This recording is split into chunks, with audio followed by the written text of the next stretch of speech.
Public speaking বা সরাসরি দর্শক শ্রোতাদের সামনে দাঁড়িয়ে চমৎকারভাবে কথা বলতে পারার বিষয়ে বহুদিন ধরে যে মিথ চলে আসছে সেটি হলো এই ধরনের দক্ষতা সম্পন্ন মানুষের মধ্যে সহজাতভাবেই এই গুণটি থাকে। কিন্তু এটা একেবারেই ভুল ধারণা।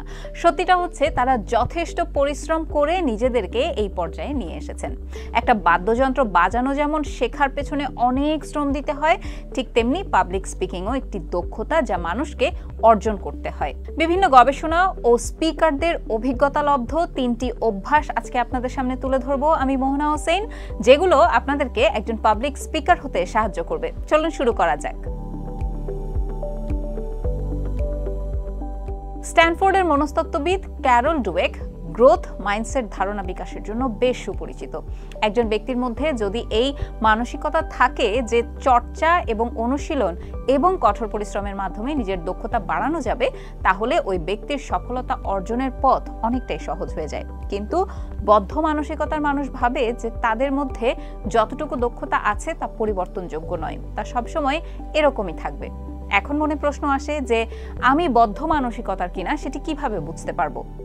যখন আপনি নিজেকে বলতে যাবেন যে আমি লোকজনের সামনে কথা বলতে খুব নার্ভাস হয়ে যাই কিংবা আমি ভালো বক্তা নই, তখনই বুঝতে হবে যে আপনি একটি বদ্ধ মানসিকতাকে আঁকড়ে ধরছেন। এর বদলে নিজের চিন্তাগুলোকে পরিশীলিত করুন, পরিশ্রমের মাধ্যমে নিজেকে বদলানোর চেষ্টা করুন।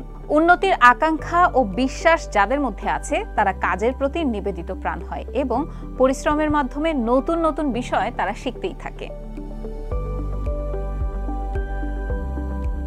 মানুষের উন্নতির পথে অন্যতম প্রধান একটি বিষয় হলো ব্যর্থতা থেকে শিক্ষা নেওয়া। যারা ভাবে তারা সবকিছু জানে তারা সাধারণত গড়পড়তা পাবলিক স্পিকার হয়, কারণ তখন তাদের উন্নতির পথ বন্ধ হয়ে যায়। হার্ভার্ড ইনস্ট্রাক্টর ও লেখক কারমাইন গ্যালো বলেন, বিখ্যাত বক্তাদের সঙ্গে দেখা করে আমি বেশ মুগ্ধ হয়েছি, কারণ তারা বলেছেন যে তারা আমার বই পড়েছেন। তারা ক্রম উন্নতির পেছনে ছোটেন। তা থেকে বোঝা যায় যে কেন তারা পাবলিক স্পিকিং এ সেরা।